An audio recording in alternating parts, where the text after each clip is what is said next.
under the same roof, we share the love. Embracing the differences like hand in glove. Spreading peace and joy, it's a beautiful sight. Together we shine in each other's light. United we stand in love's pure might. Watching the world share in love and light. Hearts beating as one in our peaceful flight. Colors of harmony painting the night. United we stand in love's pure might.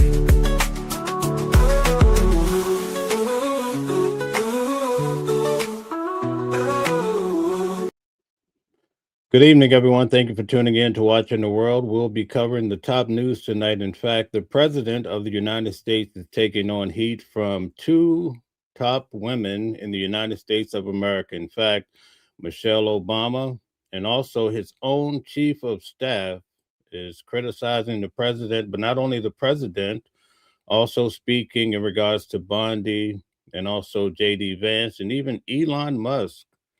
Perhaps even talking about his drug habits. We're going to get to it all tonight, but first we're going to start off in regards to last night we covered Rob Rayner, and you know the president, Donald Trump, spoke negatively, at least that's the opinion of a lot of people. Well, he received some pushback from Michelle Obama. Let's examine that first. I know you and your husband were friends with Rob and Michelle Reiner, and I'm very sorry for your loss. My God. How long have you known the Reiners? We've known them for many, many years, and we were supposed to be seeing them that night, last night, and we got the news. And let me just say this, unlike some people, Rob and Michelle Reiner are some of the most decent, courageous people you ever want to know.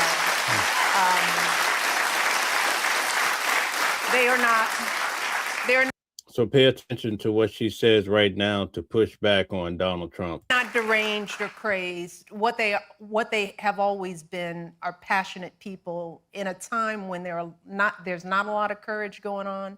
They were the kind of people who were ready to put their actions behind what they cared about. And they cared about their family, and they cared about this country, and they cared about fairness and equity. And that is the truth. I do know them.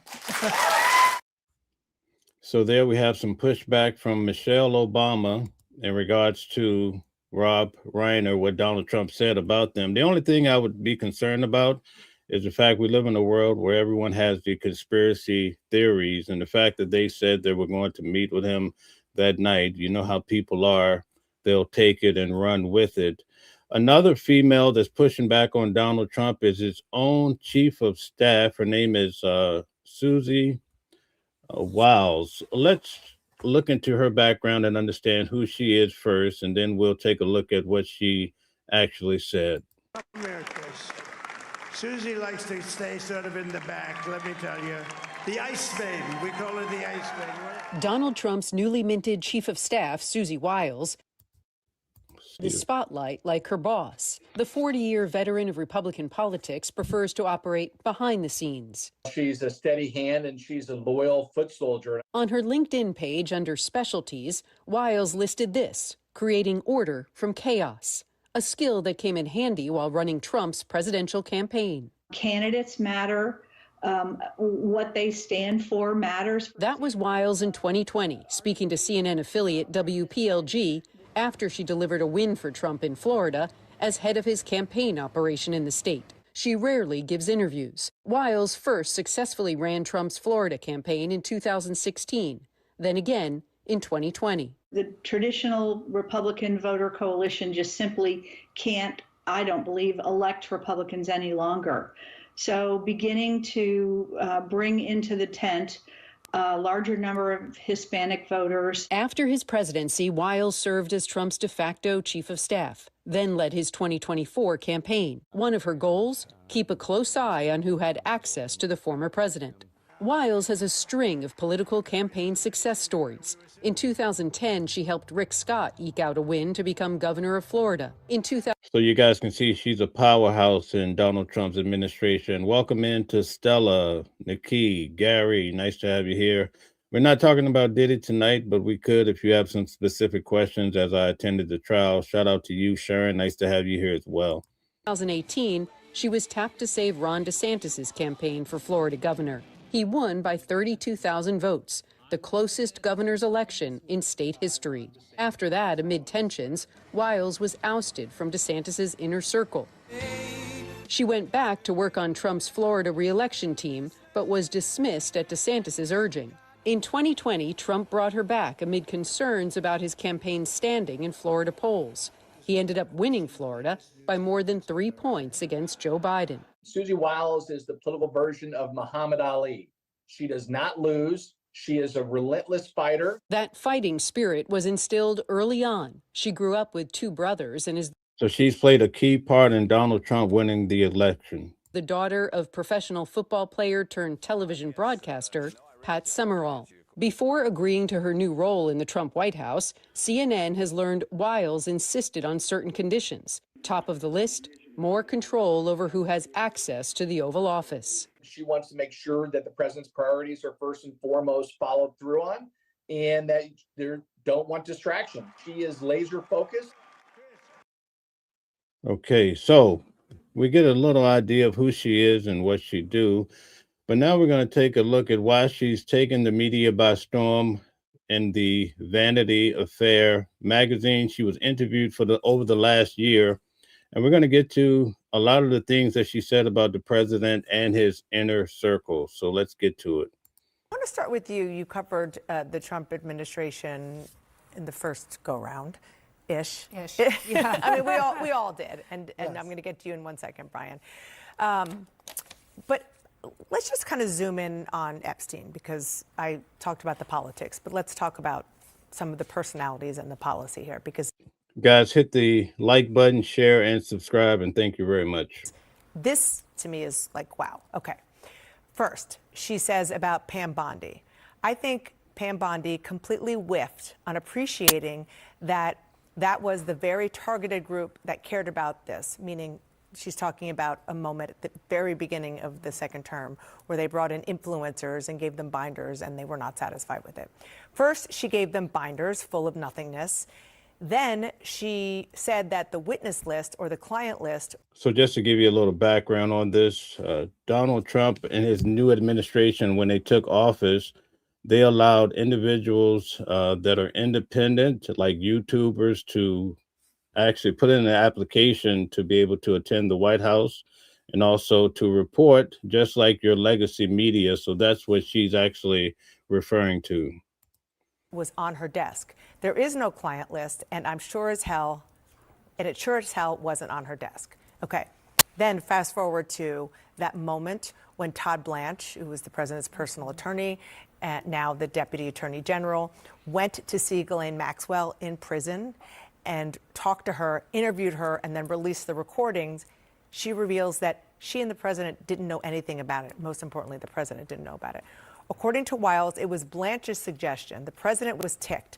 Now, I just want to give you a little background on this. Todd Blanche, when I attended Donald Trump's trial in New York City, where he received 34 felonies, Todd Blanche was the attorney that defended Donald Trump in that action.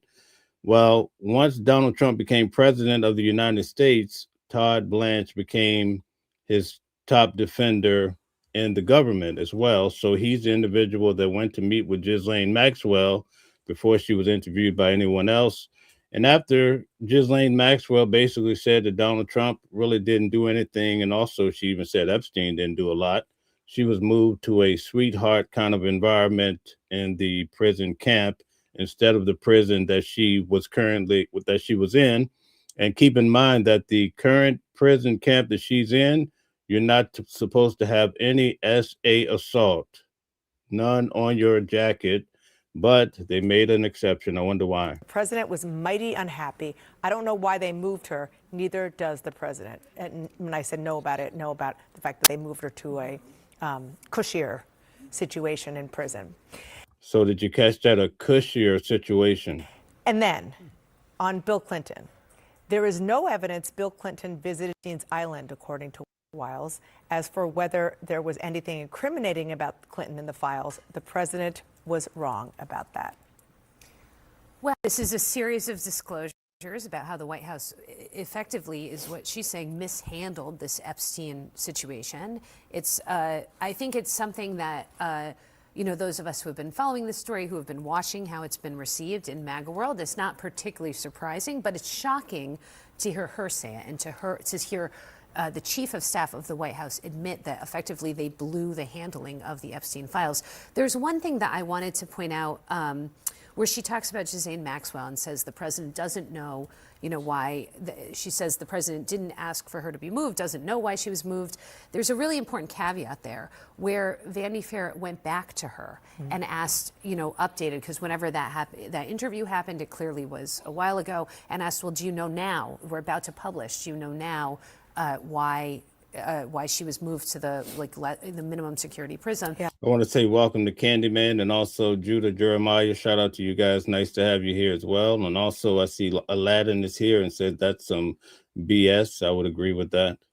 And she responded that they printed that she still didn't know, which indicates that she knew this piece was coming, that the magazine had gone back to her and asked for follow-up, which is a pretty clear tell that she was really given some advance notification that this was coming. We're asking for whether, you know, a follow-up on this interview we did a while ago, and this is coming. So she had to know. She had to anticipate this was coming out. And copies were even circulating last night. I read an embargoed copy of this last night. Wiles knew about this at least a couple days in advance. I used to write for Vanity Fair, so I know the fact-checking process is very vigorous. Editors, fact-checkers, they go over the quotes, they go over the sourcing, they go back to the subjects of a story like this, and that's what happened in this case with Wiles. Apparently she claimed that she didn't say it, and then the Times, the New York Times was able to listen to the tape from Chris Whipple. And who is Chris Whipple, right? He is the person who wrote the book about chiefs of staff. He has convened chiefs of staff in the past. Clearly, she was confiding in someone she thought she trusted, right? Someone who wrote a book about chiefs of staff.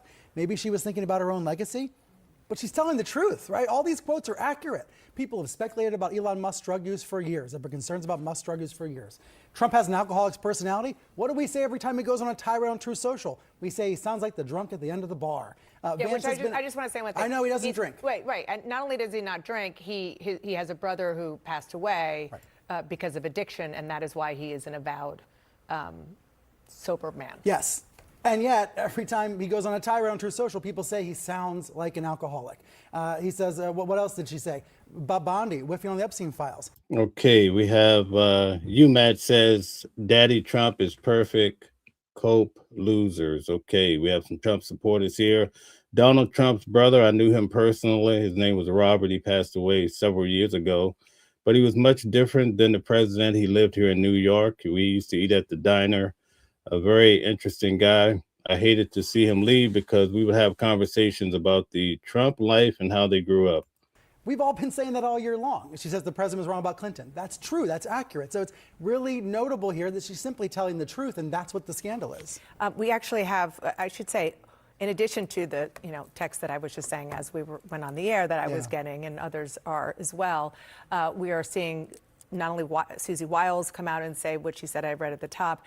Caroline Levitt is supporting her. Russ Vogt, who Susie Wiles called a right-wing zealot, is come out on social media and said that he fully supports her. JD Vance, the vice president, just spoke about this. Let's listen. Unfortunately, I have to ask a bit of an off-topic question from affordability because news events do intervene, and that is the interviews that White House Chief of Staff Susie Wiles gave to Vanity Fair, in which she's quoted as referring to you as, excuse me, and again, not my words. Now, keep in mind, this is his chief of staff that's saying all of these negative things in regards to him. You could say to a certain level, but remember his last chief of staff, at least the first one he had during his first administration, they had a big confrontation as well. Sir, but a conspiracy theorist of a decade, and described your transformation from someone who once opposed President Trump to now his vice president as an act of political expediency.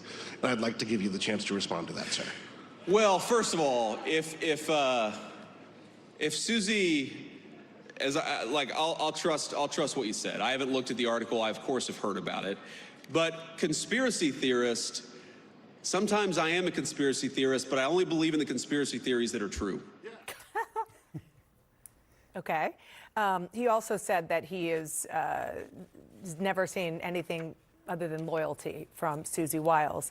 And Abby, I just want to also add that in addition to Susie Wiles saying that he is a conspiracist in this article, she also said that Vance, because he was very vocally against Donald Trump in the first go-round, that he kind of came around to Trump for political reasons. But she also said, if Vance runs for president, he will be the nominee, and I will be one of the first people to support him. I mean, this is just an astonishing story, and this isn't just I would agree with that. I think they're lining JD Vance up to run for president, right, in 2028. And so far, I know on the Democratic ticket, they have Kamala Harris, and I think they have Dwayne Johnson, who is actually, he's ticking higher than Kamala, also known as The Rock. Can you believe he's running for president as well? an interview where she said a few things here and there. This is a full Washington burn book that she's done, and she's covered all of her bases. But what is fascinating about it is that she is much closer to the storm than most people in Washington. But a lot of the things she's saying are being said by Republicans with ties to Capitol Hill. These are the things they're saying privately, and she's saying the quiet part out loud. Yeah, I mean, in a big way. Okay, let's talk about a couple of other. There's so much in here. So there's part one and part two. So there's a lot to go through. Let's just do a little policy on Maduro and what's going on with the drug boats and in Venezuela in particular.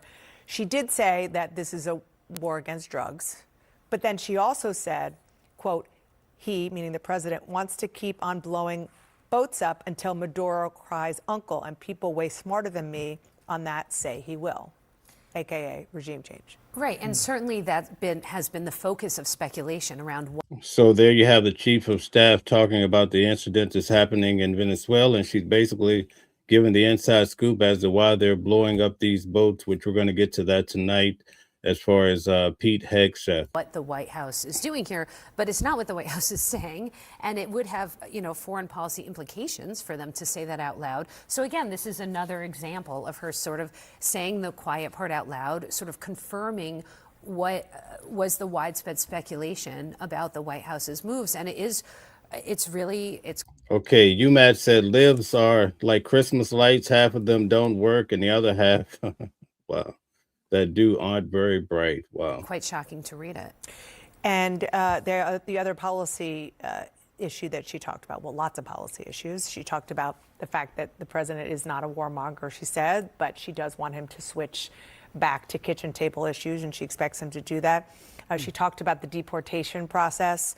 In March, after sending 238 immigrants to Salvadoran prison, she said, I will concede that we've got to look harder at our process for deportation, Wiles told me at the time. Then, for context, ICE deported a mother being treated for stage 4 cancer. Wiles couldn't explain it.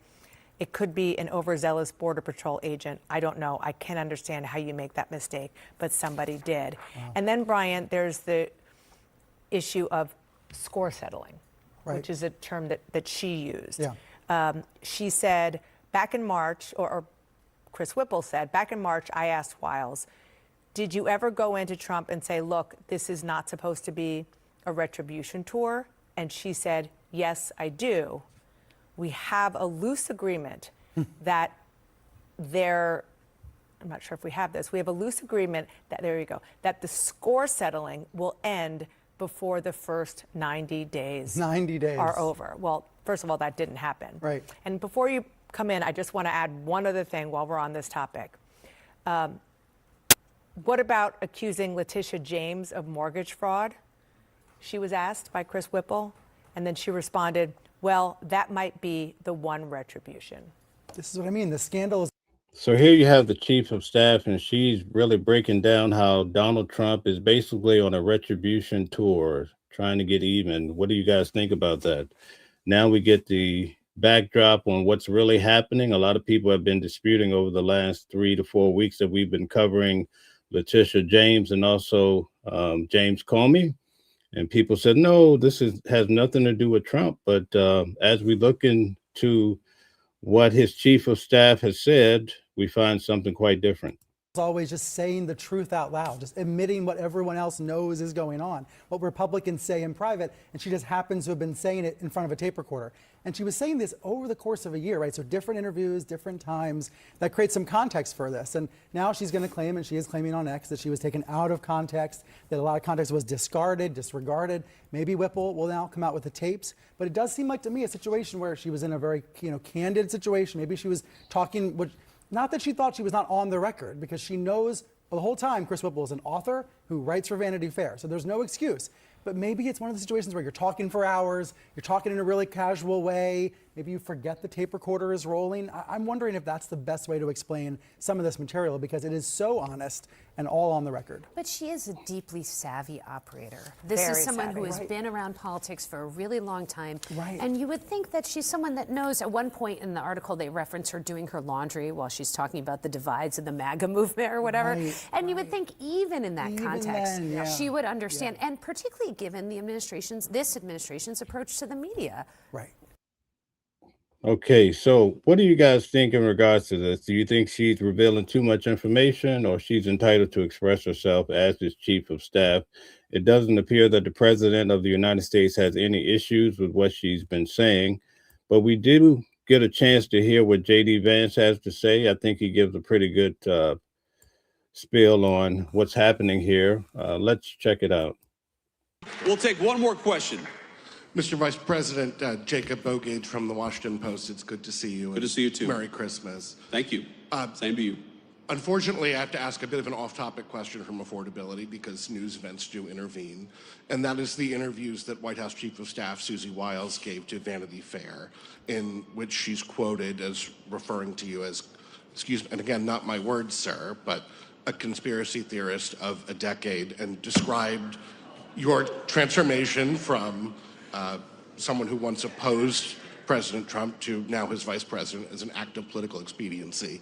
And I'd like to give you the chance to respond to that, sir.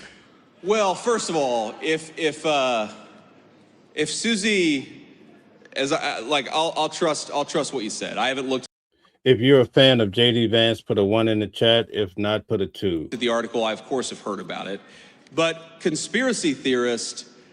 Sometimes I am a conspiracy theorist, but I only believe in the conspiracy theories that are true.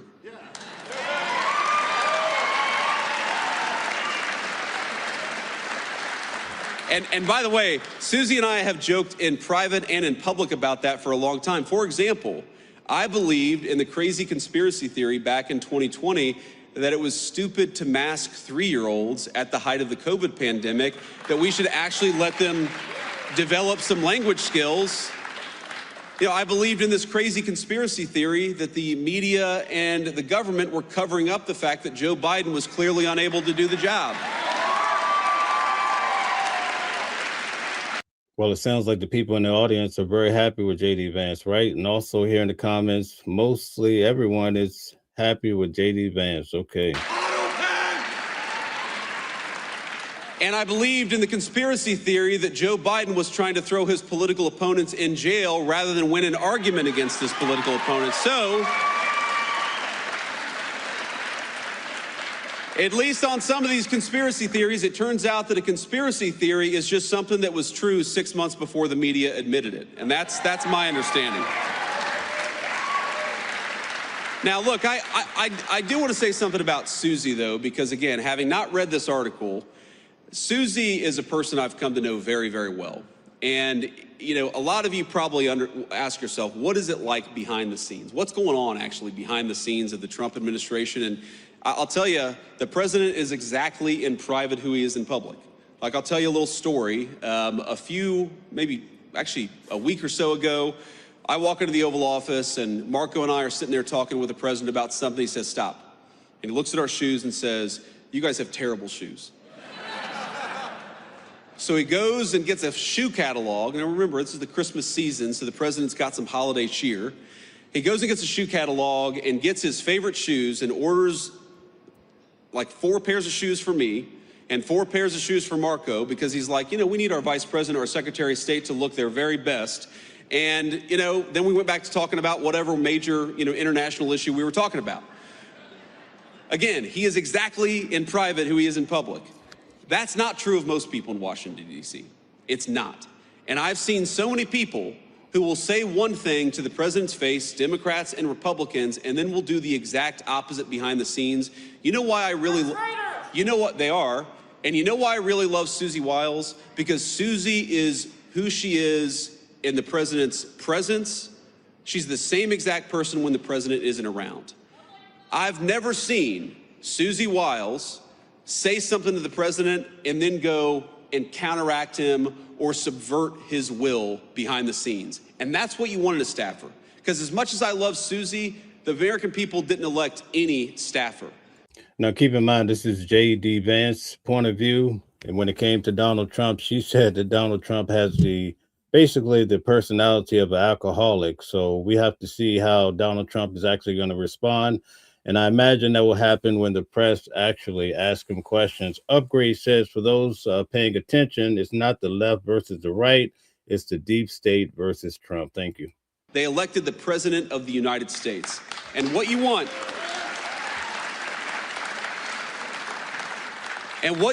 in a staffer is a person who understands they are there to effectuate the will of the American people, and they're there to follow the orders of the duly elected commander-in-chief of the United States.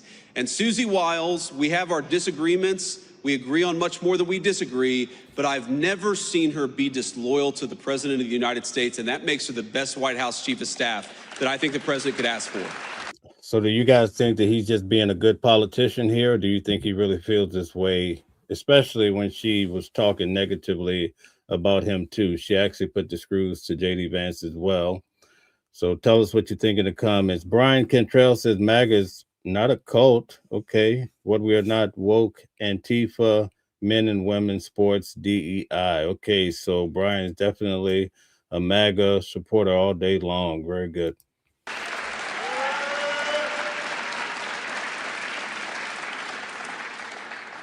And the last thing I'll say is, if any of us have learned a lesson from that Vanity Fair article, I hope that the lesson is we should be giving fewer interviews to mainstream media outlets. So, well, you say he didn't really see the interview at all, so I don't know how he could really truly speak on it, but I get it.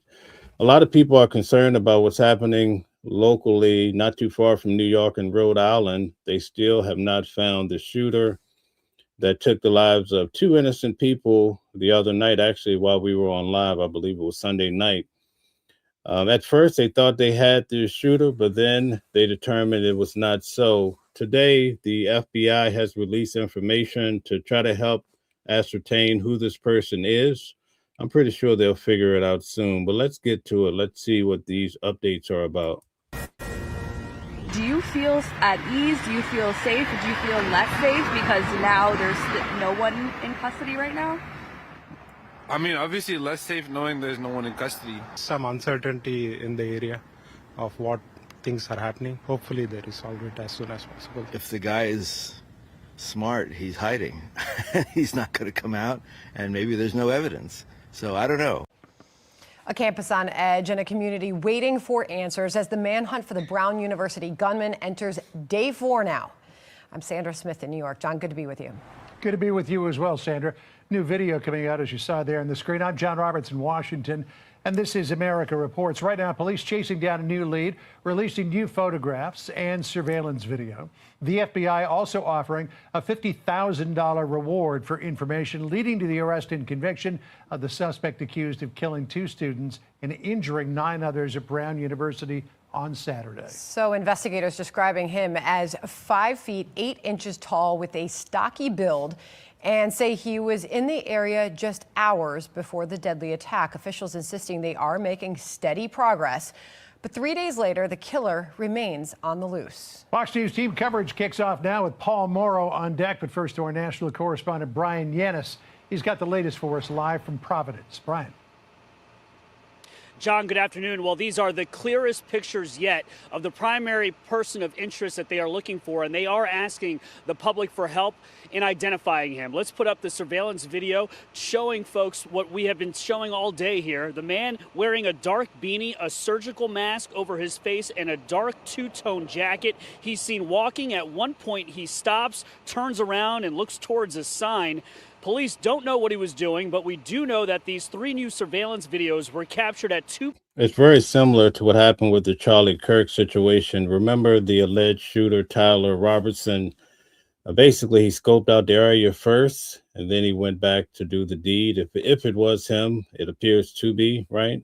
So we see this happening in this case as well. p.m. Saturday, just 2 hours before the shooting, right near the engineering and physics building where the gunman murdered 2 students and wounded 9 others. Now, using video timestamps and reported locations, this map gives us an idea of the path the potential gunman took in the residential area, a block or 2 away from the engineering building. At 2:08, he was seen at the front of the Rhode Island Historical Society, then seen again at 2:18, 2:52, and 2:53, walking west on Manning Street. Then at about 4.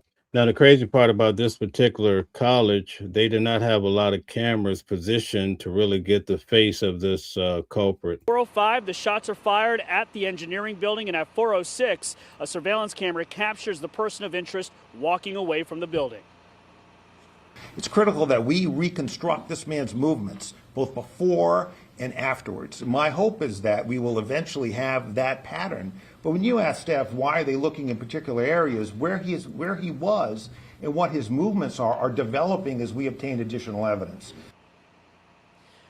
Now, there are a lot of questions as to why more cameras at Brown University did not capture the gunman on campus. One of those reasons could be because the shooter never had to walk through the main campus to get to the engineering and physics building, which is located on the edge of campus near a residential area. Meanwhile, we saw 24 FBI agents searching for evidence in the snow, bushes, shrubs, garbage cans yesterday, picking up everything from a glove to an empty alcohol bottle, anything that could maybe have the DNA of the gunman. These grid searches were taking place right outside the building and near the homes and the businesses that were across the street.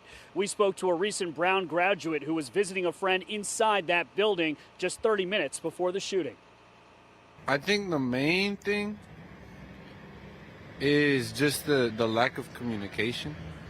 I think for me that's the main thing. For instance, the only reason I even knew there was a shooting is because my friend got the alert. I wouldn't have known. So I think that's my main point of concern. The Brown University alert system, a siren that goes off on 3. So the students don't even have a clue that there's a shooting taking place. Like, what's really going on at this college? 3 main speakers did not go off during the shooting. It also has a voice message. That is also part of the investigation. John. All right, Brian Yenis for us. Brian, thank you so much for the update. Sandra? Okay, so let's bring in Paul Morrow, retired NYPD inspector, attorney, and Fox News contributor. Paul, welcome to you. We are just hoping. So tonight they had a press conference in regards to this matter. We're going to take a look and see what the officers have to say as far as an update. So let's see what's happening with that as well. This time I'll introduce Providence Police Chief Colonel Oscar Perez. Thank you, Mayor.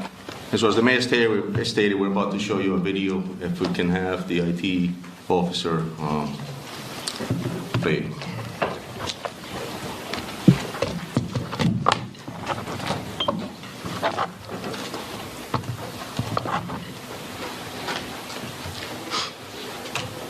So tell us what you think in the comments. Do you guys feel safe sending your children to school and to college in the current environment? Or do you think this is a new trend, or it's just the common nature of what we see over the last few years in general?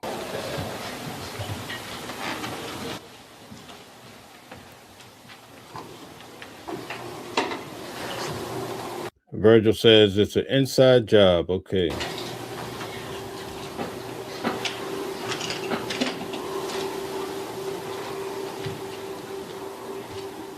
Mike says they're relying on private homes picking up video of him and asking Tesla owners for help. We're seeing a lot of that as well, but not a lot from the schools.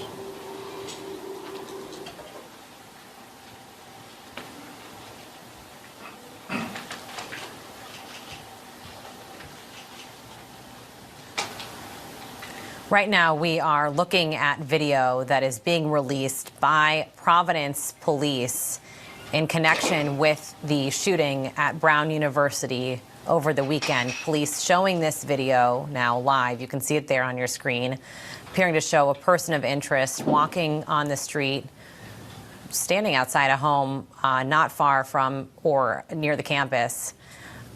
This is one of several videos that's been released in the last 24 hours by officials there. Rena Roy is on this. Do we have anyone here from Rhode Island or close to it? Tell us if so. Scene in Providence. Rena, we've been tracking each of those videos as the officials are asking the public for help in identifying this person of interest. Yeah, Elizabeth, you're right. We have gotten multiple videos over the last day or so, but this by far is really the most comprehensive footage that we have seen of this person of interest. And we still really can't see his face because, of course, he is wearing that face mask in all of these different clips. But police are asking the media and the public to share this footage widely because they are hopeful that somebody out there might recognize his clothing, might recognize the way he walks. We see him for. Brian Cantrell says open borders in every country and terrorists are everywhere. Okay, that's a interesting take on blocks in the area that we are standing in right now. We see him walk starting about 2 hours before the shooting and as well as a few minutes after the shooting. Rena, I'm going to cut you off, Rena. We are getting some more updates here. Let's listen to the police chief. Public to ensure that they can see them. They can see here that you want to focus on the body movements, the way the person moved their arms, the body posture, the way they carry their weight. I think those are important movement patterns that may help you identify this individual, which is extremely important. Another thing that we're going to ask the public is if you have any type of camera system, including Teslas, in your property. And this video that you just saw behind me, it all comes from the residential block of Waterman Avenue, Power, Ives, and Hope Street. And it's those residential areas that we're asking the public to look, if you have any camera systems or any Teslas, like I mentioned, that you look at that footage and that you can reach out to us and please provide us anything that you have. And we're asking you to go back at least a week to do that. And the reason for that is because on Saturday night, the day of, we actually learned that this individual was in that neighborhood at around 10:30 in the morning. We also know in this profession that many criminals will case out an area weeks and days prior. And so it's important for us to ensure that we can have you look at that and help us. And the reason for that is because our offices, our agents, are looking at terabytes of data. And we're looking for a moment that is shorter than somebody taking a breath. It's incredible hard work to do that. And so we're asking the public to assist us with that. The other thing is the tip center. We have been receiving hundreds of tips. However, we're about close to 200 actionable tips that we're still conducting investigations on, which is incredible and is important. Again, keep in mind that this video footage is extremely important to us. And one more thing here, that as a reminder, please remember that the number that we need you to call is 401-272-3112. Rick, we're going to get to the drug boats next and talk about the whole situation with that. So stay tuned. As well as the link that the FBI provided, which is fbi.gov, Brown University shootings. Thank you very much. So basically, due to their lack of cameras and a good modern system, I imagine that children have to pay tons of money to attend these colleges, but the police are actually asking the public to provide their Tesla videos and Ring cameras because, again, the system in the school, I think in a way it kind of failed those children. Thank you, Colonel. Now we'll hear from FBI Special Agent in Charge, Ted Dux. Thank you, Mayor, and good evening. My name is Ted Dux. I'm the Special Agent in Charge of FBI Boston. On the heels of this tragedy, the strength and resilience of the people of Providence is a powerful reminder of the bonds that unite us. The men and women of the FBI, along with the law enforcement team standing before you, carry the victims with us as we work around the clock to bring the individual responsible for their injuries and deaths to justice. Today, the FBI is working with Brown University to do everything we can to provide services to those impacted by this horrific shooting. The FBI has almost 30 victim specialists, special agents, and analysts from all over the country who are here in Providence to support our survivors, the victims, and their loved ones. The FBI Victim Services Response Team is one of the many specialized FBI assets that have been deployed here to assist. The toll this type of tragedy takes on victims and their families is immeasurable, and we ask everyone to respect their privacy at this difficult time. Thank you. Thank you, Special Agent. Next, Attorney General Peter Nerona. Thank you, Mayor. I don't have a lot to add other than that from my perspective. I think the investigation in a case like this, which is a challenging one, is going really well. On the third floor of this building, there are dozens of agents, detectives led by Providence Police, prosecutors from my office, working to put together, and what you're seeing is just a portion of what they're working on right now. So they are literally, because I have seen at least part of it, the shift changes late at night. I think Rhode Islanders should take confidence in their work. They are veterans of what they do. They're smart, they're professional, and they're getting the resources from the mayor and the governor that they need, the state police as well, to get this job done, and I'm confident they're going to be able to do that. We just need a little bit of patience, as hard as it is to say that in this really horrible context. Thank you. Thank you, General. Governor Dan McKee for an update now. Thanks, Mayor. And right off the top, we're just making sure that the state is supporting Providence and Brown University, and then working with the FBI as well as our state police and the Attorney General to continue to provide information to the people in the state of Rhode Island. My information is that recently, today, we've met with all the university presidents in the state of Rhode Island. We know that we want to start a working group that will talk about enhancing the safety issues. And you'll see shortly that we'll be doing the same thing in terms of the mental health issue. Okay, so Michael says we were lied to about weapons of mass destruction and now Venezuela and oil. We're going to get to that next, but I get your point. A lot of people distrust the government because of these issues that you're raising up, but we're going to get to that next. And I think that's important as I'm out and about. We're hearing a great deal of anxiety coming from families and students and the general. Her said somebody knows this guy too. I think, yeah, if you really know this person, you could tell by their gait, the way they're walking. You don't really need to see his face. And I think that's how this case is going to be cracked. Public. And that's one of the reasons why our state police has supported the Providence schools with presence as school begins and school ends, in support of the mayor and his efforts to support the schools. Thank you, Governor. We're also joined tonight by Brown University President Christina Paxson. Guys, take a moment, hit the like button, share, and subscribe. Thank you for the support. Also, turn on your notifications if you want to see more shows. We have Candace Kelly coming on tomorrow night to discuss the Luigi Mangione case. For those of you who would like to learn about it, we're in court every day, sitting in court, trying to understand what's happening with Luigi Mangione's case. The next case I'll be flying out for is a case out in Utah in regards to Tyler Robertson with the Charlie Kirk situation. I also attended Diddy's case and Donald Trump and so many more cases to come. And also this Thursday night, we have Mama Flips back on for those who may be interested in that as well. Thank you, Mayor. I want to begin by thanking the many law enforcement agencies who continue to work around the clock on this case. It's very impressive. I also want to thank the mayor and the governor for their continued support. The primary point that I wanted to address before we get to questions is that Brown is deeply committed to the safety and security and well-being of our community. And I've been deeply saddened to see people questioning that.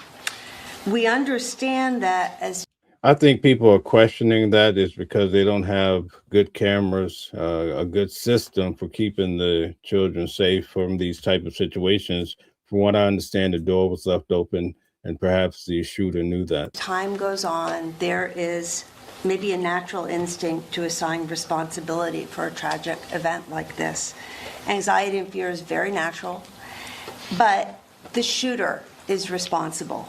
Horrific gun violence took the lives of these students and hospitalized others. And it's deeply sad and tragic that schools across the country are targets of violence. Brown is no exception. We are cooperating fully with law enforcement, and again, we thank the multiple agencies that have been working so hard day and night with increased patrols to keep our campus safe and to investigate. Brian Cantrell says this guy's about 5'8" and out of shape. Okay. This horrific shooting. Thank you. Thank you, President Paxson. I'll give a couple updates on behalf of the city, and then we'll take your questions. First, as has been discussed many times, we continue to have enhanced police presence throughout the city of Providence to help bolster the confidence and provide a sense of additional security to our residents. Today, we were aided by neighboring municipalities in Central Falls and North Providence with supplemental officers. We're grateful to our neighbors for sticking up and standing up with Providence. The state police continues to be an incredible partner, and I thank the governor and Colonel Weaver for their partnership. Providence Public Schools remain in session. Friday is the last day of school before winter break. Spent some time at our schools again today. As has been the case in the past, the schools in the area of Brown are having regular police presence, and because of the assistance of the Rhode Island State Police, we've been able to provide additional police presence and coverage to other schools in Providence, and we thank them for that. When I was at one of our elementary schools this morning. So what do you do in a case like this? When this happens, they haven't found the shooter, you still have your children in this type of school. It reminds us of what happened with another case that I covered with Brian Kohlberger. And that was a terrible situation, but they were able to find him within a decent amount of time. But in this case, we're not sure what's going to develop, right? The faculty were having a brief meeting before kids started to arrive, and in discussion with some of the teachers, I asked how they were doing, and one of the teachers said what I think a lot of us are feeling. She said, you know, it's hard, but I'm putting on a good face for the kids. We need to be here for them. And I think that's how a lot of our residents feel right now, which is that we are taking very tentative steps forward, but we're doing it for one another. And so I do want to thank our educators at this time. They're being asked to go to school right now. Our principals are asked to be going to school right now for the sake of the families and the kids. And at that same school, there was a second grader literally skipping to the front door because he's a second grader, and he doesn't know everything that's going on in this scary world right now. And so the strength of the adults has allowed that little kid to skip to school this morning. And so I want to thank all of my fellow residents of Providence for putting on a strong face for the sake of others at this time. There were questions yesterday, and so I'll also just give a brief update on the health status of the survivors. If folks will recall, there had been 8 hospitalized. One has since been discharged. There had been 8 hospitalized. One has since been discharged. The 7 that remain in the hospital, one is in critical status. 5 in critical but stable status, although healthcare providers report that they are improving, and 1 in stable status. Those are the 7. 1 in critical, 5 in critical but stable, 1 in stable status, and 1 discharged since the last time we made. Brian makes a solid point. He says the guy with the glasses says no threat of violence around the Brown area, which makes no sense. The guy has not been caught. What a great point. Thank you, Brian, for the support. Comments about their safety and recovery from the podium. Okay, so there you have it in regards to this incident that happened in Rhode Island. We definitely have to stay vigilant. Even in our local areas, there's so much violence happening, especially here in New York. Yesterday, we had someone or was it today? I think it was today. There was some stabbings happening in New York randomly, all sorts of things happening. So we have to pay attention. We can't be buried into our phones when we're out in public because you never know what's going to happen. So the information that a lot of you have been asking about, we're going to get to Diddy later tonight. I will answer those questions in regards to Diddy's case. But right now, we're going to get to Pete Hegseth. A lot of you guys in the comments have been asking about this, so let's cover this matter with the blowing up of the boats. Put a 1 in the chat if you think that this whole method of blowing up the boats in the water is okay. Put a 2 if you have a disdain for that action. News, Secretary of State Marco Rubio right now, and you can see all the cameras around him, along with the Secretary of War, Pete Hegseth, about those airstrikes against narco-terrorists. Let's watch. There's a hearing today. Designated terrorist organizations, cartels, bringing weapons meaning drugs, to the American people and poisoning the American people for far too long. So we're proud of what we're doing, able to lay it out very directly to these senators and soon to the House, but it's all classified. We can't talk about it now. We're also going to tomorrow allow the HASC and SASC to see the unedited video of the September 2nd, alongside with Admiral Bradley, who has done a fantastic job, has made all the right calls, and we're glad he'll be there to do it. But in keeping with long-standing Department of War policy, Department of Defense policy, of course, we're not going to release a top secret. Are you guys confident, or do you even care whether they really have drugs on each of these boats? Remember, the guy in Colombia said that he knew of an individual that had been a fisherman for 30 years, and he was taken out on one of these boats, and he was not in the drug trafficking business. What do you guys think? Do you trust that the government is vetting these situations? Full unedited video of that to the general public. HASC and SASC and appropriate committees will see it, but not the general public.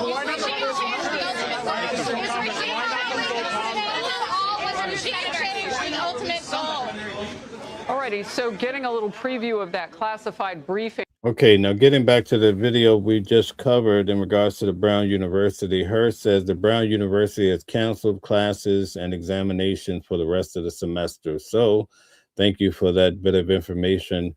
I think that would bring a sigh of relief, especially until this situation has been resolved. Even going back after they've caught the individual, I would imagine it would cause quite a bit of anxiety.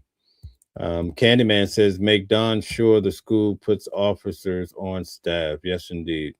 That's happening today on those strikes on boats, part of the push by the president against narco-terrorism that has dumped so many illicit drugs, including a lot of fentanyl, on our shores and throughout our country. The cartels are having to come to a creeping halt or face the wrath of our military. Much of, about 25% actually, of what we've got to put in that area is off the shore of Venezuela. It's an answer back to the killing and to the movement of. So we pretty much have a mix in the audience when it comes to this whole bombing of the boats. It looks like we're going back and forth, 1-2, 1-2. Some agree with it and some don't. Okay, so Hearst says this is absolutely positively zero to do with George Soros. What a tired, boorish, unimaginative clique of trope. Okay, thank you. Of drugs. So you heard, and we've got right now Senator Lindsey Graham on the same topic. Let's go. Let's watch. In 1994, President Clinton took down the military takeover, the junta, the generals who took over Haiti, and brought back civilian control of Haiti. He was right to do that. Bush 41 was right to clean up Panama. Trump is right to deal with a narco-terrorist state called Venezuela. Maduro is not a legitimate president. He's actually head of one of these terrorist organizations, and I am glad that we're taking him on. But here's my concern. You got 15% of the Navy pointed at this guy. If he's still standing when this is over, this is a fatal, major mistake to our standing in the world. If after all this, Maduro is still in power, that's the worst possible signal you could send to Russia, China, Iran. So I ask the question, what happens when he leaves? And they say that this is counter drugs. It'd be nice if he left. That's not a good answer. I want to reassert again, you cannot allow this man to be standing after this display of force. And I did not get a very good answer as to what happens next. Yeah, Yeah, I think when Donald Trump is done with him, he won't be standing. The truth says I haven't seen fishing equipment on any of these extreme speed boats yet. Fishermen don't use speedboats. Good point. Stella says like, share, and subscribe, and turn on your notifications to be notified of upcoming shows. Thank you. Video. I think it should be. Senator Graham, is it a mistake? Is it a mistake? I think the video should be given to everybody in Congress. Do you buy their explanation that it's because of sensitive information or equipment? Why should at least 100? You know, the least of my concerns is this friggin' video. Release it, make your own decisions. This is lawful. I have every confidence that what they're doing is no different than what Bush did.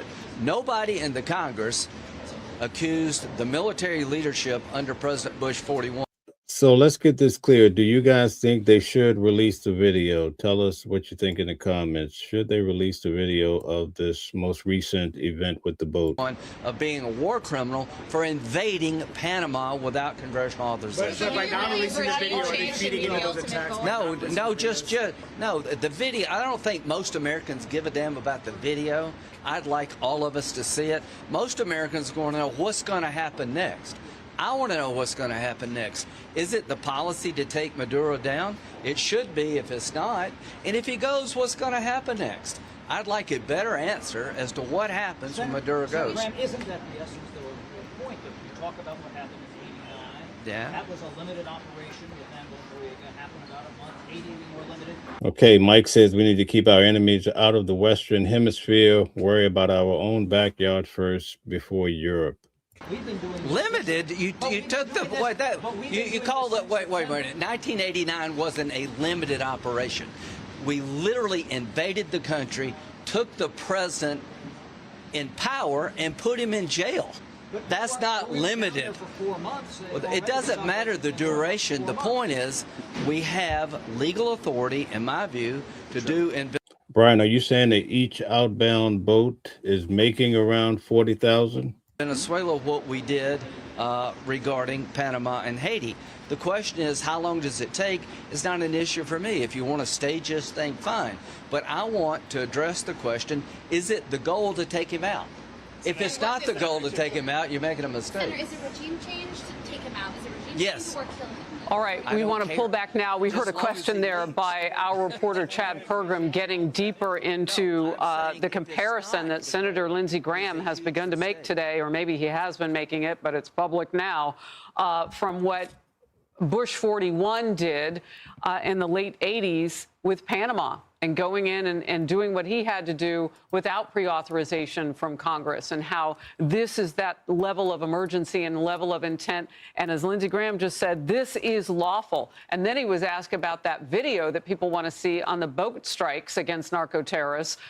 You know, there was the one strike, and then they went back and hit again. And so there is some, you know, disagreement, although the Secretary of War has made it very clear that was what it was. It's the war. It's so on and so forth, the war against narco-terrorism. But some people want to know, well, was that legal to hit that boat? Okay, Hurst says the video should be declassified and released. It was classified basically as an act of obstruction of justice. Thank you. Twice. Look, they can go around in circles on it if they want. According to Lindsey Graham, this is lawful. Release the video. He said we all want to see it. Then we can move on. Senator John Cornyn, Republican of Texas, Senate Intelligence Community. This is a full Senate briefing today. And from what you heard, how do you think this will go? Well, I thought the briefers, Secretary Rubio, Secretary Hegseth, and others did a good job of explaining the careful planning. Spooky, are you talking about Fox being a MAGA echo chamber? Okay, Brian says no mail, each outbound motor is 40,000. Drugs was more expensive than the motors. All right, awesome. Went into these strikes, and the legal justification, which is consistent, as Senator Graham has said, with other previous interventions by other administrations in the region. Cocaine, fentanyl, these are weapons of mass destruction being trafficked by designated terrorist organizations. And I haven't heard the same degree of concern for Al-Qaeda and ISIS and other terrorist organizations in the Middle East when we took some of them out through some of these drone attacks. So I was satisfied with what I heard, and I'm glad President Trump is doing what needs to be done. Okay, Raccoon says, take a wild guess as to which side classified the information. Okay, guys, who do you guys think classified it? In order to save American lives. And I believe you're pointing to former President Barack Obama when you're bringing up some of those strikes, correct? That's right. That's right. Look, let's talk about the importance of this video. You know, some people say that it will show that we, you know, broke some sort of international laws by going after the enemy in that way. Do you want the video released? Lindsey Graham said yes, release it.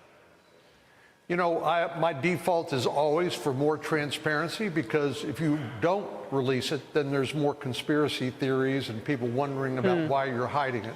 So that would be my preference, but Secretary Hegseth made clear he doesn't intend to release it to the public, but he will brief individual senators with. Right now, we're divided down the middle, so tell us. Put a 1 in the chat if you think they should release the video. Put a 2 if not. Tell us.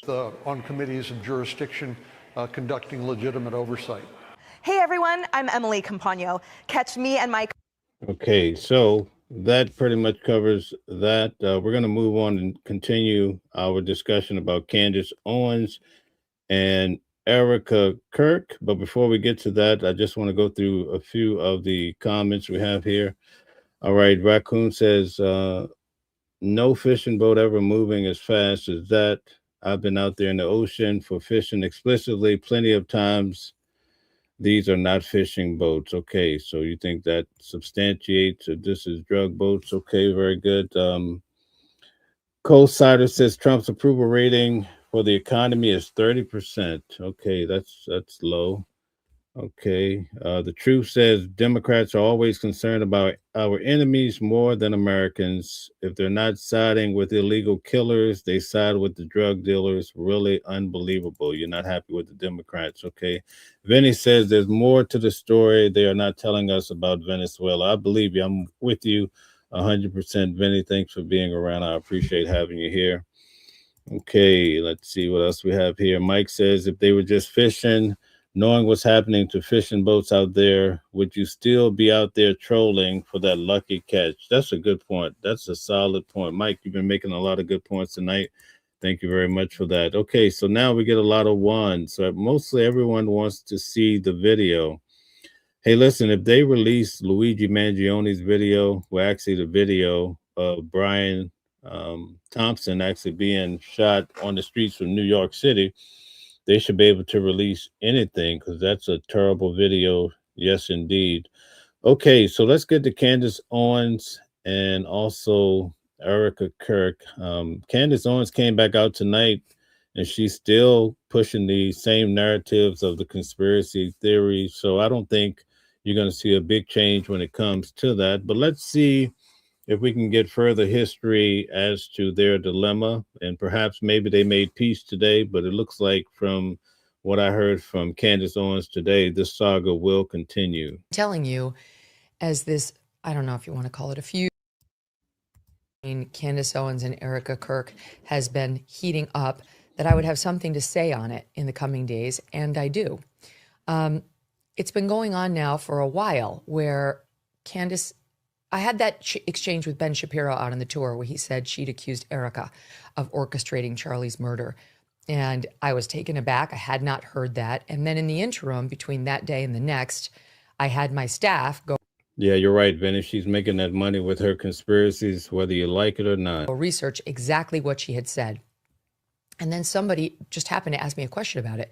Truly was not, that was totally organic. That was not a plant by me at all, but somebody asked me about it the very next night, and I actually told them, because I'd been planning on saying something on the show since Ben had made. Okay, guys, I want to pause for 1 second, because Stephen is making a great point. He says, if they're drug boats, what's the issue releasing the videos? Just be transparent in what you're doing. That's a good point. What a great way to push back, Stephen. Nice to have you here pushing back. That's good. The accusation, and if it was not true, I did not want to be having something that heavy hanging out there. Someone asked about it, and I said, that's actually not true. And I think a lot of people are used to seeing things or people getting blown up, and they become very insensitive to it, right? Desensitized. So I think releasing the video is not a big deal, so it must be something there that we're not getting. That time, it was not true. Candace had not accused Erica of orchestrating Charlie's murder. And I've gotten a lot of grief for saying that, but I was correct. We are relentlessly factual here in this program, and she had not done that at the time. As I pointed out at the time, she had impugned Turning Point, and I realize Erica is CEO, but she wasn't until after Charlie died. So, you know, saying the guys at Turning Point had done something prior to Charlie's death is not the same as saying Erica Kirk. Okay. I'm sorry, it may seem to you like a distinction without a difference, but we really do care about facts, being precise here on the program. We don't always get it right, but that's a big one to get wrong. Well, since then, Candace has been more focused on Erica Kirk. And I think that's because Erica Kirk went on a media tour and started clearly speaking out about Candace. And so, you know, it turned into a rather explosive situation last week, where Erica went on with Harris Faulkner on Fox News and said very clearly she wants these, quote, conspiracy theories to stop, especially about Turning Point USA, which she called her Turning Point family. And she was clearly upset. You know, we played the soundbite for you. She was clearly, you know, she's had it. And then she went on with Barry Weiss on CBS for a town hall. They had aired the preview, saw it, and then the actual exchange aired on Saturday night with Barry. Guys, take a moment, hit the thumbs up if you don't mind. Thank you. Where Erica told Candace to just stop. Okay, she just said, I want you to stop. Actually, we'll play that. Let's play the soundbite here. The podcaster Candace Owens, okay? At one time, a friend of Charlie's, at one time, an employee of Turning Point. She has been one of the main peddlers of these conspiracies, and she is making a huge amount of money on it. She is building her business off of these lies. What do you want to say to her and the other people that are putting these lies out into the world right now? Just so you guys know, Candace Owens is averaging around 2.5 million people on one live. And if you look in the audience, people are giving super chats left and right. It's an amazing thing to see. So they make a valid point, though. Stop. That's it. That's all I have to say. Stop. And that was a clear play on words, if you will, because Candace, when she had started down the Turning Point narrative, had said, only my husband or Erica Kirk can tell me to stop this. And, you know, like one word from Erica will stop this. And Erica didn't say anything about this. She hasn't really been commenting on podcasts and so on.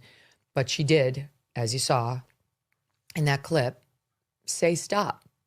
And it was not taken as the command to stop. I think Candace felt she was saying stop lying, and Candace, her defense was she's not lying. She's actually trying to do an investigation into the true killer of Charlie Kirk. I've said before, and I will say again, I think they have the true killer of Charlie Kirk. His name is Tyler Robinson. He's in custody, and I have every reason to believe that he committed this murder. Many people disagree with me. Many people believe there's more to this story, that we're being lied to by our FBI, that there are too many inconsistencies around the official story, and those people are more than entitled to that belief. I don't share it. That's fine. This is America. You can feel differently about these things. But with things ratcheting up between Erica and Candace last week, many people had been asking me, why aren't you saying anything? Obviously, I love Erica Kirk. I do. I love her. And I feel, as I said on the tour, protective of her because she's in an extremely vulnerable state right now. Yes, she's taken on the CEO position of Turning Point. And, you know, it's a fair question to ask whether that's a job she can do right now while she's at the height of her grieving. I take no position on that. I think she's doing fine. But I also think it's fair. You can ask that. So I don't like to see her get attacked at all. And I wish that would stop. And to be honest, I wish Candace wouldn't be pursuing the Turning Point narrative at all. Never mind Erica. Though, again, she hasn't graduated to blaming Erica for Charlie's murder. She's criticizing her and the media tour. And that is fair game. That piece of it is fair game. So in any event, Candace knows I disagree with her on this. I don't think she's going to go that far as to say that Erica was responsible for Charlie Kirk's death. That seems to be a little too far out there. But listen, anything goes nowadays, but I find that shocking. Petty internet people want to turn that into a cat fight between Candace and yours truly, which will fail. She and I actually have only gotten closer over the past couple of months as people try to make me attack her. So fuck off, okay? I have no obligation to you to hate the people you hate or try to bring down the people you want brought down. I'm sorry, but if that's what you want from me, you do need to move on. It's not going to happen. And I've learned a lot behind the scenes from Candace about some of the things she's been put through from people I used to respect. I also, though, adore and love Erica, and I want this to stop. I do, of course. Vinny says that Candace is already rich, so she's just seeking attention. None of this is a mystery to Erica or to Candace. And a couple of weeks ago, Erica called me, and it's relevant to the meeting they just had. Okay, so I'm going to get into this. Those two had a sit-down meeting yesterday for 4.5 hours, Erica and Candace, alone. Well, I think they had 2 other people with them, but those were the 2 principals. And they met face-to-face in Nashville yesterday. No recording devices, nothing, just the 2 of them. And again, each had a supporter, someone from their own respective teams. I'll let them disclose the specifics of that. But they made a lot of progress, according to them. And this is what they tweeted out yesterday after the meeting. Candace said, Erica and I had an extremely productive 4.5-hour meeting that I think we both feel should have taken place a lot earlier than it did. We agreed much more than I had anticipated. Of course, we also disagreed on various points and people as well. Most importantly, we were able to share intel and clarify intent.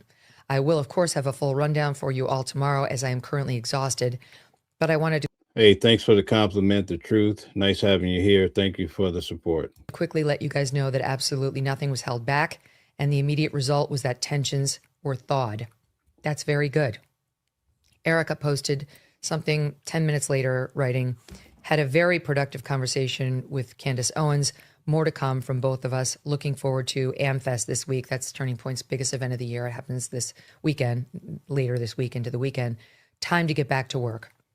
So I will let Erica and the Turning Point crew and Candace Owens fill you in on what happened at that meeting and so on. I just wanted to note, because many of my viewers have been wondering why I haven't said anything, given my previous statements about Erica. And the reason is that I have been working behind the scenes to try to foster a détente between them. Erica.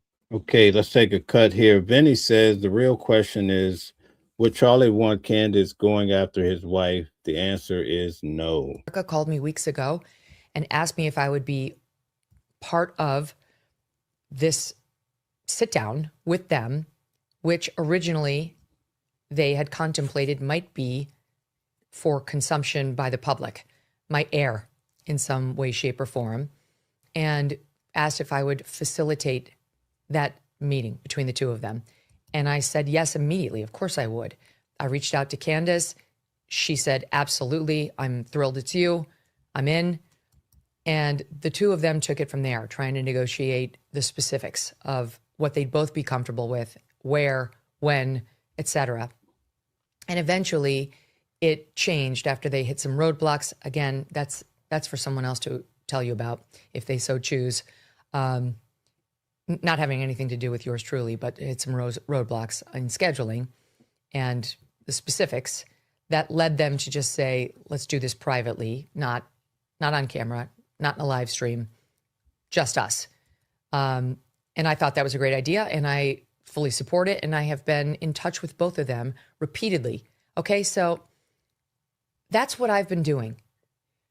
And I understand my core audience knows who I am and would never have assumed the worst about me, that I was just abandoning Erica or getting ready to pounce on Candace and, insert myself into this on one side. I'm not getting ready to do that, and I don't want that. I don't think that's God's role for me here. I really fully believe God's role for me here is to possibly play a role in getting this whole thing to a better place. I think I might be in a position to help construct that. Maybe not. But sitting here in my studio in Connecticut, just slinging mud at one side or the other, or tearing people down, or, expressing my disgust, my outrage, that is pointless here. My goal and my job here, I think, is to try to understand, yes, where Candace is coming from on this. I know you're not supposed to say it. You're supposed to just immediately condemn her. But I love the Turning Point guys, and I don't believe for 1 second any of them had anything to do with Charlie's murder. Not for 1 second do I believe that. So people who care about Candace and love Erica have been in a tough position as this whole thing has escalated, and care about Turning Point, which I deeply do. And I will make sure that their legacy is not destroyed. And I will do everything within my power to help them thrive, including supporting my own kids in forming a Turning Point chapter, and going out to AmFest and helping headline that event, and encouraging. When I think about this case with Charlie Kirk, and as the reason why his life was taken, I think it boils down to Occam's razor. So if anyone knows what that means, the first person that can define it in the audience gets $20. All you have to do is email your Cash App. Okay, so define what is Occam's razor, and then we'll get into it. Everyone I know within the conservative movement to go and support them and to donate. So that's where I am. But that doesn't mean I need to sling mud at somebody who sees it differently than I do. And it especially doesn't mean I should remove myself from a position that I think few hold, where I might be able to actually help this thing go away if I can, or at least get to a better place. All right, just at least get to a better place, not just for them. I don't think this is good for anybody's mental health, but for America, for our country, and definitely for the conservative movement. There are so many really important battles that we're going to have to fight together against the radical left. And if there's any way that strain of argument and contention can be dissipated, can be managed to a place where it's not quite as. Okay, guys, so the truth won, problem-solving principles. So basically, according to Occam's razor, the simplest reasoning or answer is usually the best, right? Or the first. So in this case with Charlie, I think that this guy, Tyler Robertson, took his life, and he had a boyfriend. And I think all of these things contributed as to the reason why it happened. Now, we have to go to the trial, which I will be going to the trial to figure it out, to see what happens. But it boils down to the simplest reason. When you get into Israel and the airplanes and all this other stuff, it's much harder to make these dots connect. But if you look at it for what it's worth, the guy, he admitted to it, but we have to see what's going to happen. Shout out to you, The Truth. Send in your information so you can receive the funds. Upsetting, awful, tough on a lot of people I love, then I would like to be that person if I can. This isn't about me. It's totally not about me. It's about those two, and I commend both of them. I mean, honestly, that took a lot of guts for both of them. Erica is grieving. Erica was away all week on the road promoting Charlie's book. She just did. I know people have given her blowback on the press tour. She committed to the stops that Charlie committed to. She is truly trying to fulfill Charlie's legacy and promise on his book. It's not easy for her. People say, oh, she's loving it. She's not loving it. She'd rather be home with her babies because she is now a single mother. She's got a 3-year-old and a 1-year-old who need her back at home. Not to mention Turning Point. And it took guts for Candace to go too. Let's face it. She's been ripping on Turning Point, an organization that Charlie built, that Erica's running mercilessly for weeks now.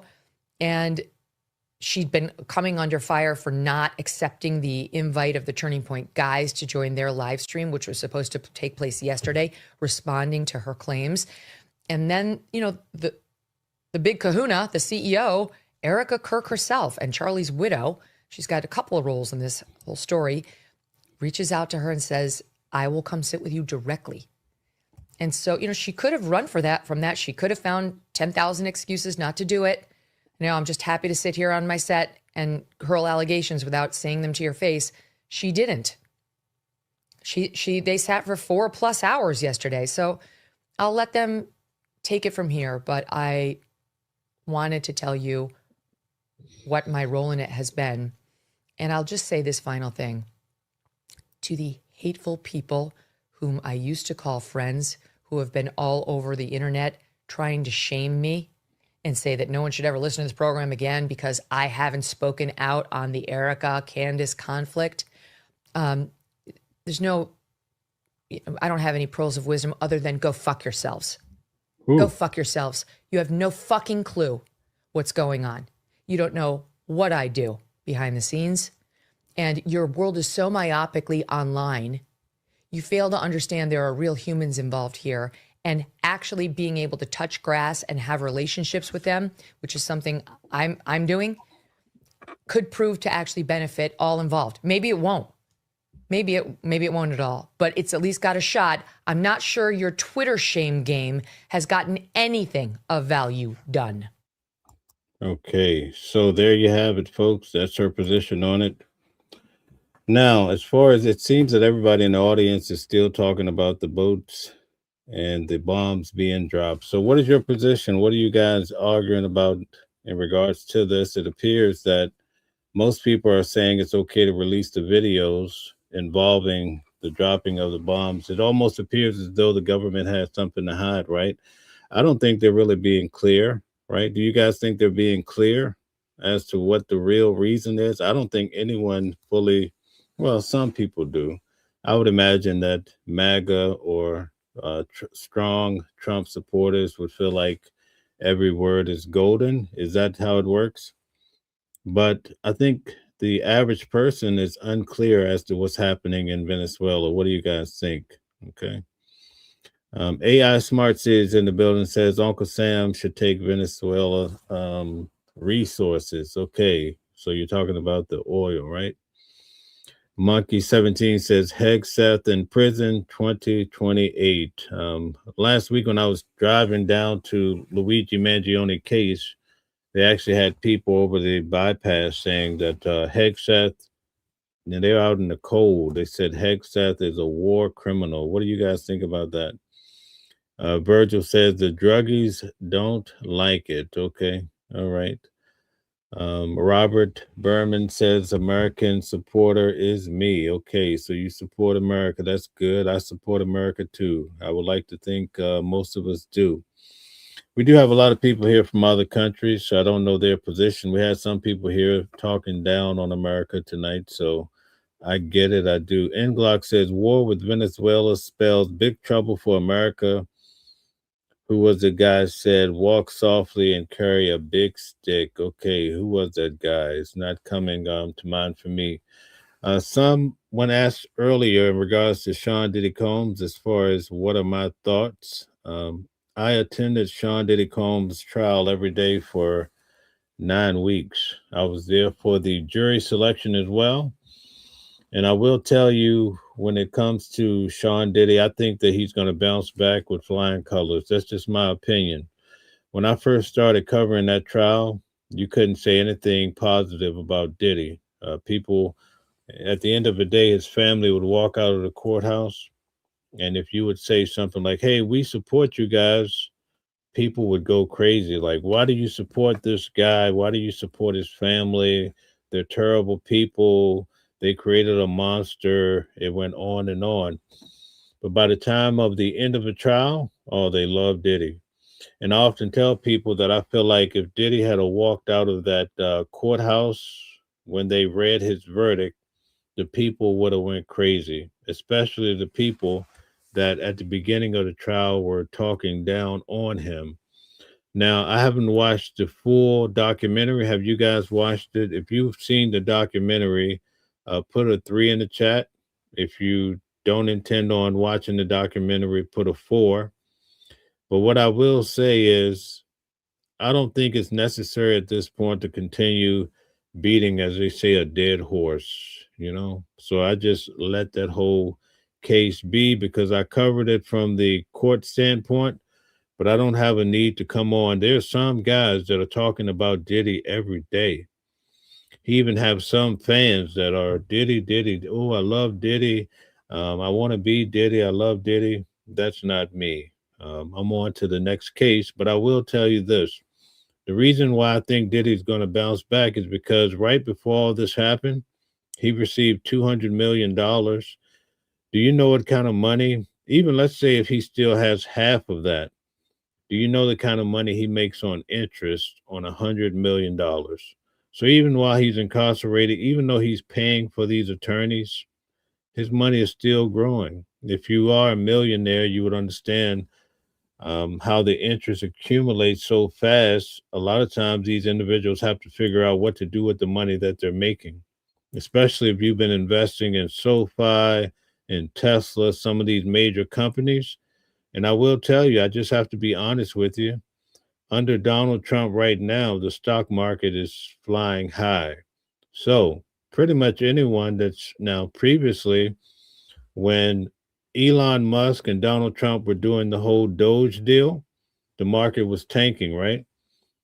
But if you had purchased during that time, I was telling people on YouTube, because I buy stock, I trade every day. I was telling people on Facebook, buy Tesla. Tesla is it went all the way down to $90. SoFi was down, I believe, at $6. And now these stocks are through the roof and people are making record money. Now, that's for right now. That's not factoring in what's going to happen when the tariffs really take hold. We don't know how it's going to go. But I will say, as far as investing, in the case of Diddy, if he has any of these millions, now he received 200 million, as long as he plays cards straight, he's going to come back and have money.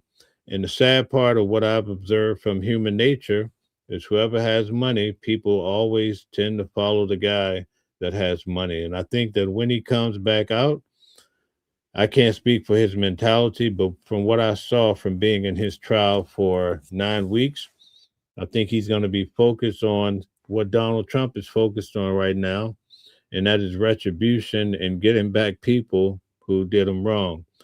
But I think for the most part, now, could he go and sell out the Madison Square? I don't think so. Would I go? No. But I do think he's going to come back strong, and that's just my opinion that people had asked. Let's see what some of the comments are saying. Brian Cantrell says on basic interest on $1 million equals $5,000 a month. On 100 million, 500,000 a month. You guys get the drift? So did it receive 200 million? He was already loaded, right? They say he's a billionaire, right? So Brian has given you the numbers. Thank you so much, Brian. On $1 million, do you know how much money comes in with your interest each month? And then depending on the companies that you buy, like I purchased Johnson & Johnson, they pay a nice dividend. And I often tell people, I guarantee your mother probably used Johnson & Johnson when you were a baby. That's how long they've been around for the average person that's living. And even with Tesla going through the roof, a lot of times my theory when it comes to trading stock is buy low, sell high. So the way it works, and I'll give you some great advice that would make you a lot of money in the stock market if you just listen to this point. And also, Warren Buffett said it well, too. When everybody else is running away and scared, that's when you buy. So I only buy when people are in faint out of fear. Oh, my goodness, the sky is falling. Tesla is at $90. Oh, my goodness, I'm going to lose all my money. That's when I buy. If SoFi goes down, because if you do your research on SoFi, I guarantee you're going to see some pretty interesting gains, because Noto, when he took over the company and became the CEO, they gave him a package deal that he makes his top tier money when the stock hits $45 a share. So do the math of where SoFi is now.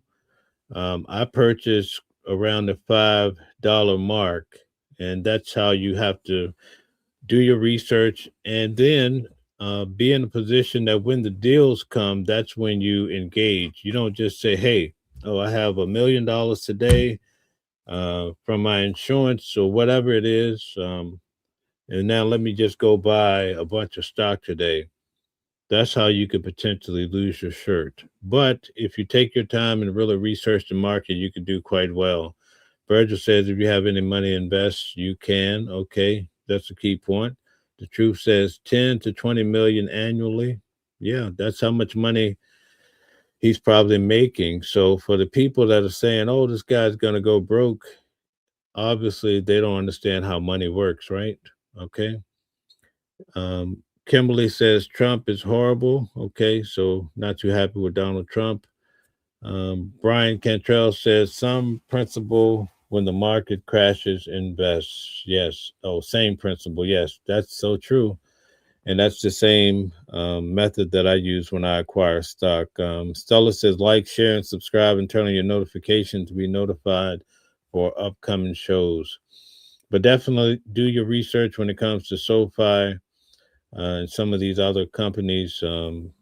If you take your time. Now, a lot of people invested in Bitcoin when everybody else was saying that it was a bad gig, and now look how much Bitcoin is today, right?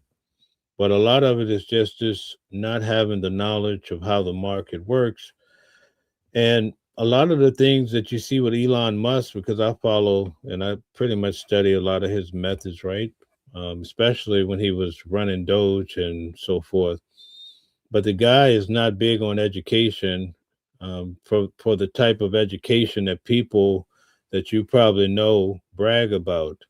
A lot of what he's learned has been from positioning the right people in places that actually know, or learning and studying on his own as well. My point is, if you're trying to learn about the market, it doesn't hurt to each day take some time to really study and start developing knowledge about the market. Even if you hire a professional, at least you understand what's happening with your money. A lot of the guys in the industry, they've lost their shirt, or they know how to make a rap song, but they didn't know how to manage money, or they don't understand how money works. So it's very important to get a basic understanding, and a lot of that is developing interest in learning how it works, right? Okay, so that's my viewpoint on Diddy. I think he's going to come back, and I think these people who are talking about him, I think they're going to forget about it, because I find that most people nowadays, they have a short memory bank. And we find people doing, look, I'm going to Luigi Mangione's trial. There are young ladies out there that could care less, not all, but some of them, they really, really admire this guy to the fullest, even though he was arrested for taking the life of allegedly Brian Thompson, right? So that gives you an idea where one person is saying, oh, this guy's terrible, horrible. There's another person that's trying to figure out how they can marry him, whether he's in prison the rest of his life or not, because they feel like he's such a handsome fellow. Okay, Mike says from the very beginning in office, Trump was telling everyone to buy Bitcoin. Yes, Bitcoin was definitely a great buy. Virgil says the first trillionaire. That's, yes, definitely Elon Musk, right? Virgil, well, listen, when it comes to Elon Musk, don't forget he receives 8 million a day from the government. So if you don't believe me, do your research on that. So you have to factor that into his whole equation too. Okay, 8 million a month. And when he did the Doge program, which actually his chief of staff is saying it really didn't amount to a hill of beans, right? She said she spoke on Elon Musk. It's in the documentation. All you have to do is go look at it. But yet, when he did the Doge program, he did not cut his 8 million a day, right? Trying to save money for the government. So don't believe the hype. I don't think it's necessary. Virgil says, yes, government contracts. Yes. So that's for the space program.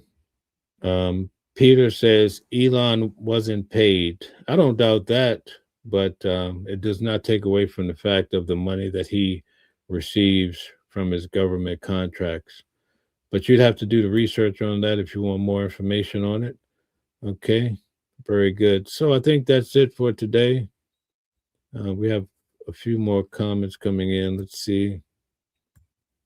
Okay, very good. And thank you to the moderators for doing such a great job. Virgil says that Elon is a genius. I don't dispute that at all. That's the truth. He is a genius. A lot of people feel that way. A lot of people don't like him either, but hey, listen, if you know your stuff, you know your stuff. You can't let people sway you or try to minimize you. Let's see. Inlock says Diddy documentary is one of the very few documentaries I would never watch.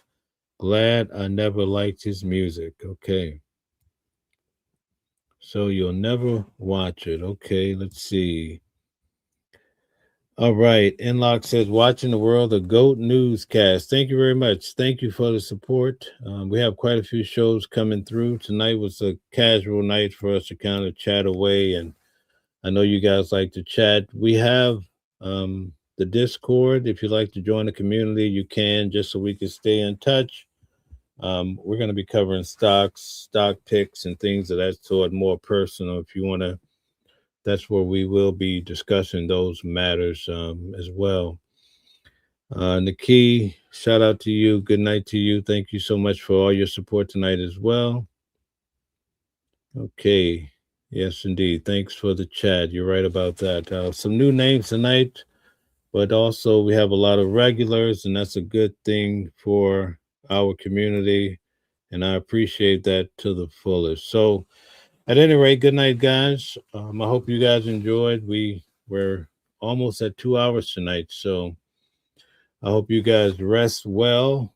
Tomorrow night at 8 p.m., we will be back on with Candace Kelly, and we'll be talking about the legal aspect. She's a law professor. Can you imagine that?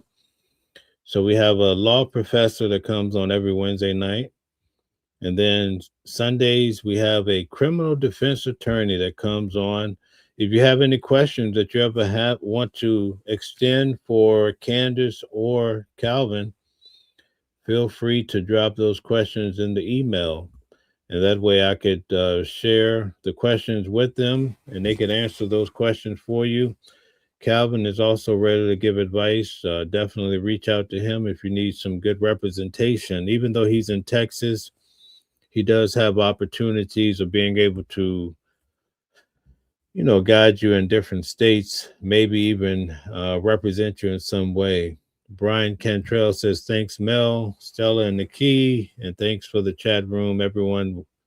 No argument, peaceful, very nice. That's a good thing. Some days we have big fights in the comment section. Tonight, everybody was at a reasonable peace, but I think it's the subject matter. Tonight was a contentious night. When we discuss Epstein and Epstein files, that's when everybody kind of go at it, because I think a lot of MAGA don't want to recognize the fact that, Epstein is going to have a negative impact, I believe, on the next election, on the midterm elections. But we'll have to see. The key point, though, we haven't had one individual come out and really point fingers at Donald Trump. So a lot of people have a hard time processing that as well. But he is in the files. Even his chief of staff brought that out in her the article, her interview. Hey, that Donald Trump is in the Epstein files. And we went through the emails about 3 weeks ago, right? And now you see the pictures coming out as well. So you have to face the music, face the facts, right? We should be able to get along in a way that you can look at Donald Trump and say, he does a terrible job at this. He really sucks at this. But you know what? He's good at this and this. The same way with Biden, you should be able to say. But when you get a person that have a cultish mentality where everything that Donald Trump do is golden, oh my goodness, he can't do anything wrong. My God, look at how he did that. Some people, whatever you say to them, they'll turn it around and say, oh, no, you have it wrong. They can't even admit one little thing. And I think that's the part where it becomes very dangerous. But we should be able to look at any situation truthfully, even ourselves, and say, listen, I've been really good at this in life and this, but you know what? I'm really bad at this. And that's how we grow. When we walk around and we feel like, hey, we can't do any wrong, we have that narcissistic attitude about life. That's how come we keep bumping our heads on the ground, right?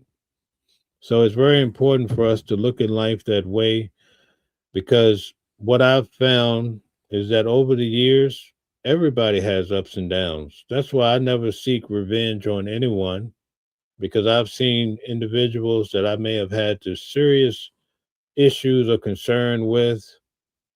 Eventually, all of us have to take a hit. And it's just no different than that all of us someday we have to transition out of here. That's just how life works. And that's why I get bothered sometimes. And I don't want to start preaching, but I get bothered when people say, oh, this person got cancer. Oh, this is their payback for something they did in their life. No. Oh, this person was in a car accident because they did this, and this is karma. You know, a lot of those people don't understand where karma really comes from and where the concept originated. Then they would understand that karma comes back in another lifetime. But people use it loosely just to say what goes around comes around. That's also called in science cause and effect. So if you do this, you might get this, this, and this. You know, you might get what you're not looking for as well. So at any rate, I don't want to get too far into that. It's time to end the show. Let's see here. Josh says, we know who. Okay, not sure what that means. Okay, maybe you could clear that up, Josh. Stella has in the comments how you could reach Calvin as well, so that's a good deal. Calvin would be happy to hear from you if you need some representation. He's in Texas. Okay, let's see. Epstein files won't be a problem. This is Josh talking. Epstein files won't be a problem. Be what he was in the files. Okay. I don't understand the last sentence. Virgil says Arizona is cleaning out the fentanyl. Okay, I get it. Thank you for being mindful of the words. Okay. Stella says, enjoy what you're watching. Please like, share, and subscribe, and consider becoming a member. Thank you very much. So that's it for tonight. Thank you very much. And remember, try to think about coming in tomorrow night at 8 p.m. We're going to be talking about Luigi Mangione and also some of the other important cases that are coming up. I'm also going to be covering in Texas Carmelo Anthony. He's a young man that struck the other man in the heart, the young guy in the heart, took his life. I don't want to say certain words, so that's why I'm a little trying to navigate these words that are not YouTube friendly. So I'll be down in Texas covering that case. I think that trial is going to kick off around June. That's what they're saying. The truth says if President Trump was up to no good with Jeffrey, it would have been told a long time ago. Okay. All right.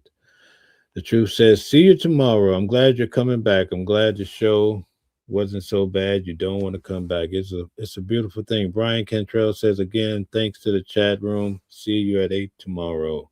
Thank you. You're far too kind. Be safe tonight. It's really cold here in New York. It's in the teens. So I'm not sure where you guys are teaming in from, but on your way out, just tell us where you're at. Tell us what country or what state you're located in if you're in the United States. We just want to know on your way out. So let's see who can tell us. The truth says very intelligent podcast. Thank you very much. Okay, Virgil says, God bless America. Okay, very good. Where are you guys? What state are you tuning in from? All right, Candyman's in Washington. Okay. Wow, you're mighty far. We're on the opposite side of the spectrum here. The truth says a transplant from New York City to North Carolina. Okay. I might be following your trail. Okay. Doing the same thing. Okay. Inlock is in the United States. Okay, very good. Okay, Virgil is in Arizona. Great state of Arizona. It's pretty. I was out there recently, maybe like 3 months ago. Really hot out there.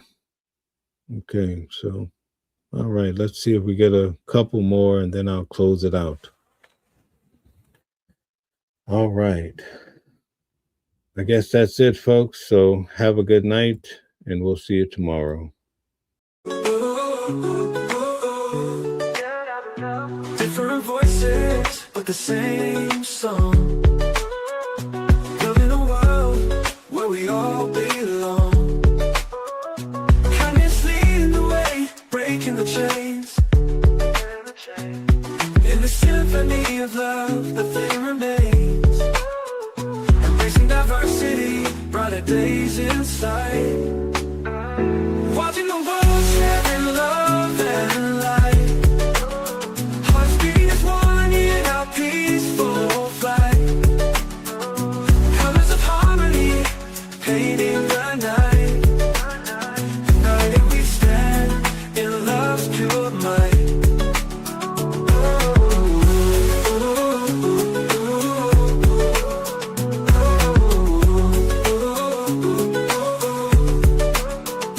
Watching the world sharing love and light. Hearts beating as one in our peaceful flight. The colors of harmony, painting the night. United we stand in love's pure might.